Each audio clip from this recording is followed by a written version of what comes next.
സുഹൃത്തുക്കളെ, പുതിയ വീഡിയോയിലേക്ക് സ്വാഗതം. അപ്പോൾ ഇന്നത്തെ നമ്മുടെ വീഡിയോ ചെമ്പ്രശ്ശേരി മദ്രസിനെ കുറിച്ചാണ് കേട്ടോ. അപ്പോൾ നമ്മൾ സ്രാമ്പികളും അതുപോലെ പഴയ വീട് അതുപോലെ കട അങ്ങനെയൊക്കെ നമ്മൾ എടുത്തിട്ടുണ്ട്. പക്ഷേ മദ്രസ നമ്മൾ ആദ്യമായിട്ട് എടുക്കുകയാണ്. അപ്പോൾ ഇതിൻ്റെ ഒരു രൂപം ഇതൊക്കെ കാണുമ്പോൾ തന്നെ നമുക്ക് മനസ്സിലാകും ഇതും നമ്മുടെ പഴമയിലേക്ക് ചേരുന്ന ഒന്ന് തന്നെയാണ്. നമ്മളത് കുറേ മുമ്പ് കണ്ടതാണ്, പക്ഷേ എന്താണ് നമുക്കതിനൊരു ദിവസം ഒത്തു വന്നത്. അപ്പോൾ 2018 മുതൽ ഇവിടെ മദ്രസയുടെ സെക്രട്ടറിയായി സേവനമനുഷ്ഠിക്കുന്ന ഇവിടുത്തെ ഒരാളുണ്ട്. അപ്പോൾ അദ്ദേഹത്തെ നമുക്കൊന്ന് കേട്ട് നോക്കാം. വിശദമായി സംസാരിക്കുന്നുണ്ട് അയാൾ. നിങ്ങളുടെ പേര് ഇപ്പം മമ്മു. ആ, പിന്നെ നിങ്ങൾ എത്ര സെക്രട്ടേറിയറ്റ് ഇവിടെ? ഞാൻ 2018 മുതൽ സെക്രട്ടറിയാണ്. 1980 മുതൽ ഞാൻ മാരി കമ്മിറ്റി അംഗമാണ്. ഇവിടെ ചെമ്പ്രശ്ശേരി അംഗമാണ്. പിന്നെ ജോയിൻറ്റ് സെക്രട്ടറി വൈസ് പ്രസിഡൻ്റൊക്കെ ആയിട്ട് ജോയിൻറ്റ് സെക്രട്ടറി ആയിട്ട് കുറേ കാലം വർക്ക് ചെയ്തിട്ടുണ്ട്. 2018 ഞാൻ ജോലിയിൽ നിന്ന് റിട്ടയർ ചെയ്തതിന് ശേഷമാണ് പൂർണ്ണമായിട്ട് സെക്രട്ടറിൻ്റെ ചുമതല ഏറ്റെടുക്കുന്നത്. നമുക്ക് നമ്മളെ പൂർവികരിൽ നിന്ന് പിന്നെ ഉള്ള കേട്ടറിവാണ്. ചിലപ്പോൾ ചില ദിവസങ്ങളോ അല്ലെങ്കിൽ ചെറിയ മാറ്റങ്ങളൊക്കെ ഉണ്ടാകും. സ്വാഭാവികം. 1954 ആനപ്പറ്റത്ത് അസൻ മേസിൻ്റെയും അയമുവാജിയുടെയും ഉമ്മ ആമിന അജുമ്മ മരണപ്പെടുന്നത്. അവർ മരണപ്പെട്ടതിന് ശേഷം അന്ന് അവർ ജീവിച്ചിരിക്കുന്ന കാലത്ത് നമ്മുടെ ചെമ്പ്രശ്ശേരി ഈസ്റ്റ് മേഖലയിൽ ഒരു മദ്രസ എന്നുള്ള രീതിയിലുള്ള സംവിധാനം ഉണ്ടായിരുന്നില്ല. അന്ന് ചെമ്പ്രശ്ശേരി എസ്റ്റേറ്റ് AUP സ്കൂളിന് സമീപം ഒരു അയമൂട്ടി മല്ലാക്കാൻ്റെ ഒരു ഓത്തുപള്ളിയാണ് ഈ നാട്ടിൽ കുട്ടികൾക്ക് മതവിദ്യാഭ്യാസം നേടുന്നതിന് വേണ്ടിയിട്ടുണ്ടായിരുന്നത്. അങ്ങനെ പിന്നെ ആമിന അജുമയുടെ മരണശേഷം മക്കളായ അസമേസിനെയും അയമുവാജിയും അവർ സാമ്പത്തികമായിട്ട് ഉയർന്ന നിലവാരത്തിലുള്ള ആളുകളാണ് അക്കാലത്ത്. അപ്പം ഇഷ്ടമാതിരി ഭൂസ്വത്തും പിന്നെ പാടവും പറമ്പും ഇഷ്ടമാതിരി ഇതുണ്ട്, വരുമാനം ഉണ്ട് അവർക്ക്. അപ്പോൾ ആ കാലഘട്ടത്തിൽ അവർ അവരുടെ ഉമ്മാൻ്റെ പേരിൽ ഒരു ശാശ്വതമായിട്ടുള്ള സ്മാരകം ദീനി രംഗത്ത് വേണമെന്നില്ല ഒരു താല്പര്യത്തിൻ്റെ ഭാഗമായിട്ടാണ് ചെമ്പ്രശ്ശേരി ഈസ്റ്റ് നൂറുൽ ഹുദ മദ്രസ ഇവിടെ സ്ഥാപിക്കപ്പെടുന്നത്.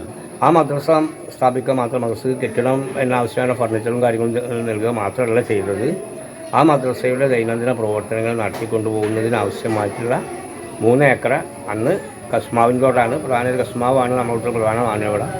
ഏതാണ്ട് ഇതിൻ്റെ ഉസ്താദന്മാർക്ക് ശമ്പളമൊക്കെ കൊടുക്കുന്ന കാര്യത്തിൽ ഒരു കെട്ടിടം ഉണ്ടാക്കി അതിന് ശമ്പളമൊക്കെ കൊടുക്കുന്നതിന് ആവശ്യമായിട്ടുള്ള ഒരു ചെറിയ വരുമാനം കിട്ടത്തക്ക രൂപത്തിൽ ഒരു കസ്മാവിൻകോട്ടവും കൂടി പിന്നെ ഈ മദ്രസയ്ക്ക് വേണ്ടിയിട്ട് പിന്നെ മേൽപ്പറഞ്ഞ പിന്നെ അസ്നാജി അയമുവാജി അടക്കമുള്ള ആളുകൾ വഖഫ് ചെയ്യുകയാണ് ചെയ്തത്.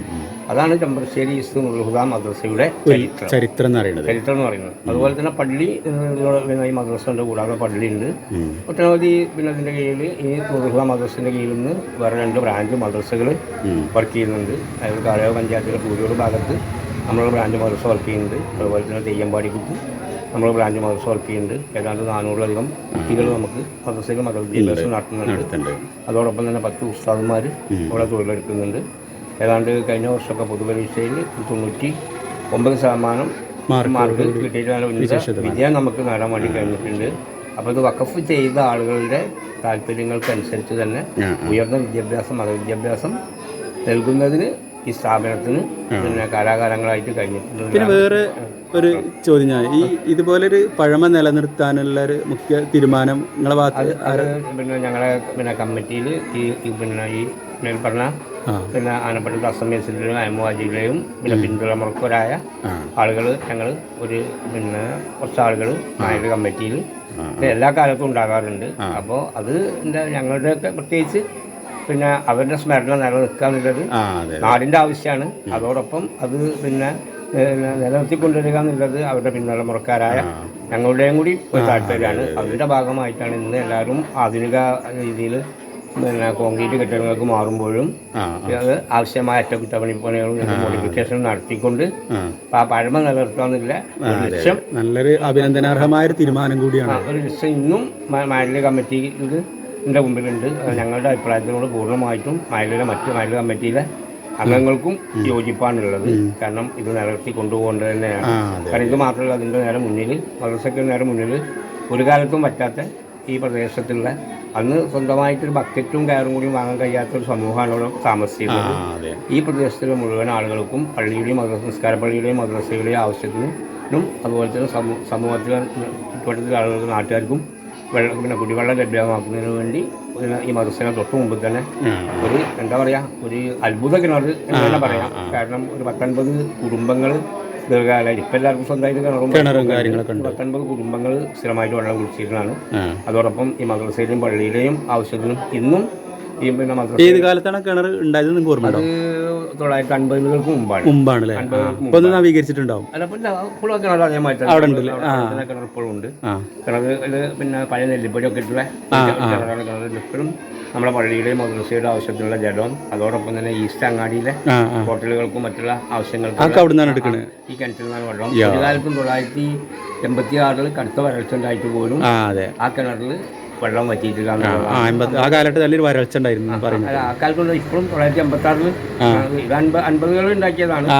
96 കൊല്ലം കഴിഞ്ഞിട്ടുള്ള വരൾച്ച കാലത്ത് പോലും വറ്റിയിട്ടില്ല, കിണർ വറ്റിയിട്ടില്ല. അങ്ങനെ നല്ല രീതിയിൽ നടന്നു പോകുന്ന അത്യാവശ്യം ഇപ്പം ഇന്ന് നമുക്ക് പിന്നെ സ്വാഭാവികമായിട്ടും നല്ല രീതിയിൽ നടന്നു പോകാനുള്ള എല്ലാ പിന്നെ ഭൗതിക സാഹചര്യങ്ങളും അതുപോലെ തന്നെ സാമ്പത്തിക സാഹചര്യങ്ങളും ഇല്ല. ഒരു മദ്രസ കമ്മിറ്റി മൈൽ കമ്മിറ്റിയാണ്.